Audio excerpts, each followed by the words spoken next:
I grew up in a Christian home in upstate New York. My parents have been really good to me, and I'm so grateful for that. Doesn't mean my life was perfect, though. Was still a screw up in my own way, even though I was raised to, live as excellent as possible. I've always been the perfectionist, always been the goody two-shoes, be the leader, be the shining example, have the highest integrity. And I'm really glad that I always have held myself to such a high standard, but that doesn't change the fact that I've made some mistakes and really just made them be mistakes that were in the dark. And sometimes that makes it worse. But I went through stuff that I caused pain and harm to myself, really just kind of, messing up my sexuality and really just getting confused and not knowing where to find my worth, even though, I was a fully convinced, born-again believer. I was filled with the Spirit. I was really honing in on my relationship with God, but at the same time, I was still seeking other things. And I wasn't satisfied, but I didn't know that yet. That's the crazy thing. I didn't know I wasn't satisfied. I just knew that, I had Jesus, but I wanted X, Y, and Z. So anyway, I get to college, and I just had this big wake-up call. Like, everything started kind of making sense, but more so scaring me and waking me up. And I'm like, God, what is going on? And I remember being at a service one night, first week of being in college, and I just remember I was just broke down. I was just in tears. And it was just weird because I didn't even know why I was crying. Like, I was like all broken up on the inside. It was like I was just emotionally messed up. And I said, God, why is this happening? Like, why am I crying like this? This is weird. But then I'll never forget it. I just remember this thought just popping up in my head, and I'm like, oh my gosh, was that God? And I remember he said this. He said, I'm breaking your heart the way you've broken mine. And I'm like, what is going on? And I didn't know I needed to then, but it was like at that time that I recommitted my heart to God, and I pressed in deeper than ever before in my relationship with him. And he has pulled through in being my all in all. And that doesn't mean like, oh wow, my life got so perfect. Nah, I still was a screw up after that. I was still doing some stupid stuff, still chasing after girls and still kind of missing the mark. But it took a couple years of like really pressing in and really learning, wow, he actually is the only thing I need. He actually is the one thing my heart desires. And once I got a grip on that, then he started doing some crazy stuff in my life. And that's when he started showing me, okay, now that you're starting to get the basics down pat, I'm going to show you the advanced stuff in life. And he's been leading me, teaching me. He's been showing me how to be an encouragement and be a life giver to others. He's been showing me how the key to growth for both me and others is mentorship and discipleship. He's been showing me that we are lacking in love because we are lacking in humility. I mean, there's just been so many things that God has just been opening my eyes to and locking in me. And so in the last couple of years, I've actually been doing my master's in theology because I look forward to being both a minister and a college professor for theology, philosophy, and Bible. And so I look forward to bringing what I can to the table here at Living Ember Ministries, because I want to take us in the direction towards truth. I want us to be not just people, kind of wandering around in the dark. I want us to know that we have the light, and I want us to know that the light is shining on our path before us. And I want to help people find the light and walk with the light. So I'm so excited for what we're going to be able to see God do through this ministry here at Living Ember Ministries.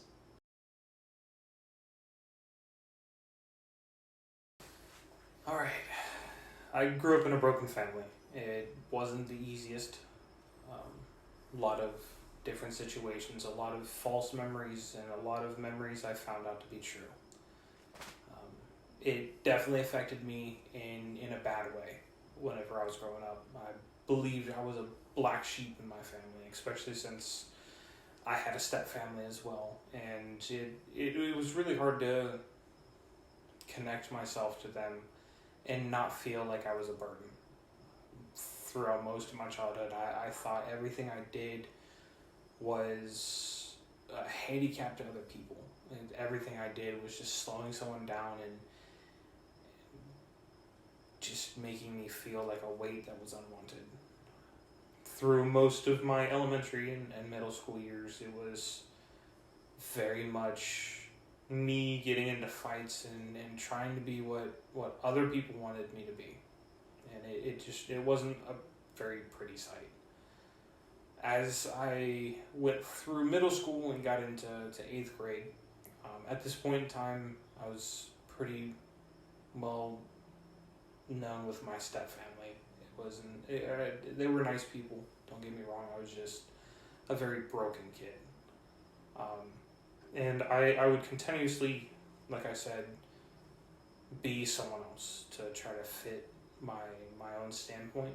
And my dad, I told him that I didn't want to be who I was because I didn't like it and it wasn't who I was. And he gave me the classic "then be yourself" speech, and I took it to heart.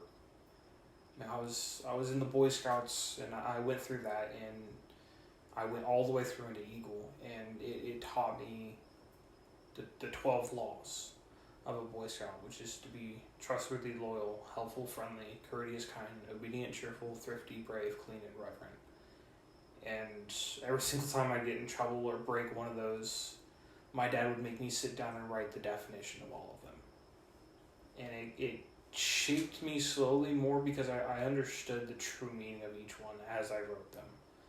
I broke them and I was reminded of their definition. And the definitions are varied depending on the situation.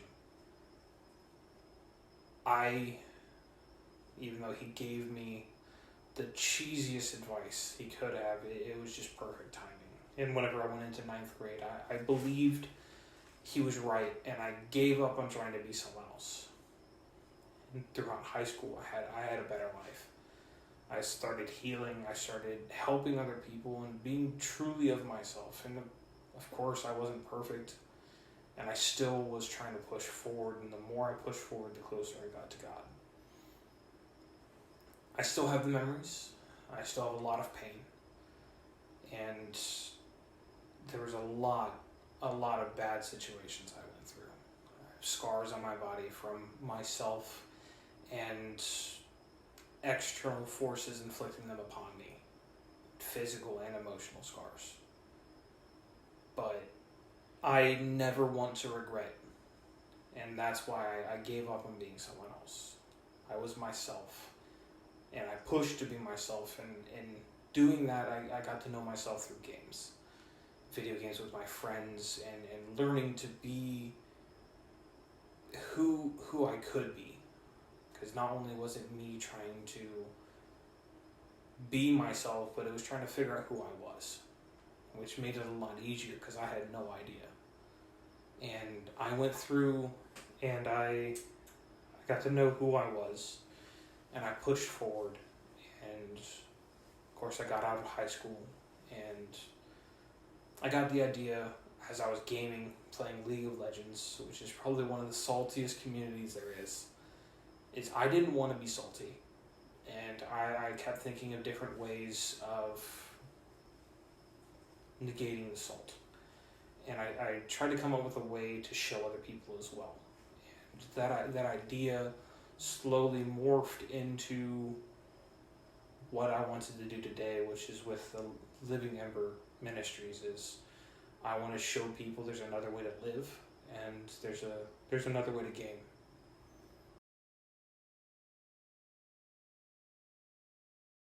I didn't come from what I would call a broken home, only because of the fact that I had my grandparents. My grandma has always been my mom. My grandpa has always been my dad, even though I don't tell them that enough. They've always been there for me no matter what. They've always supported me in times where I never thought I should be supported. They've always just always been there when I always thought I was alone. And looking back, the more I see that they were always there no matter what. But the reason why I say that it was a broken home is because of just parent situation, and I won't go into that. Because of circumstances in my life, because of troubles, I grew up pretty much with anxiety and depression my entire life. Not always recognized as such by me, but looking back, I know it was definitely there. Because of that, I always had masks. I always acted not like the person that I am. My family always knew who I was, but no one else did. Everything got better when I got into college, as far as being who I am. Not to say that it was best for my faith, because senior year of high school, I started a Bible club with some friends. We got to meet together every week and talk and fellowship and learn about the Bible and grow together. And college, a lot of stuff hit the fan. And it definitely wasn't the best for my life. I fell away from my faith. I made decisions that I shouldn't have. I jumped the gun with a lot of things. And because of that, I didn't continue on the way that I wanted to. And I honestly didn't get back to where I'm happy with my life until a couple years ago. I started putting a lot more things in priority. I started getting back into wanting to do ministry again and wanting to just be happy in general. For the longest time, I wasn't happy, and I'm happy again. The thing that I look forward to the most with Living Ember Ministries is the fact that all I care about in life is to reignite people, their fire for God, or show people how exciting and amazing the Lord and everything about Him is. I feel like everything's, for lack of a better term, kind of whitewashed and boring. People don't get excited anymore. And one thing I'm excited about, especially for our gaming stuff, is that we get to reach and do things for people that I feel don't ever get properly reached. Not to say, we're not also doing it to have fun and enjoy ourselves, because we're also gamers ourselves, but to be able to be those people that people can feel comfortable talking to.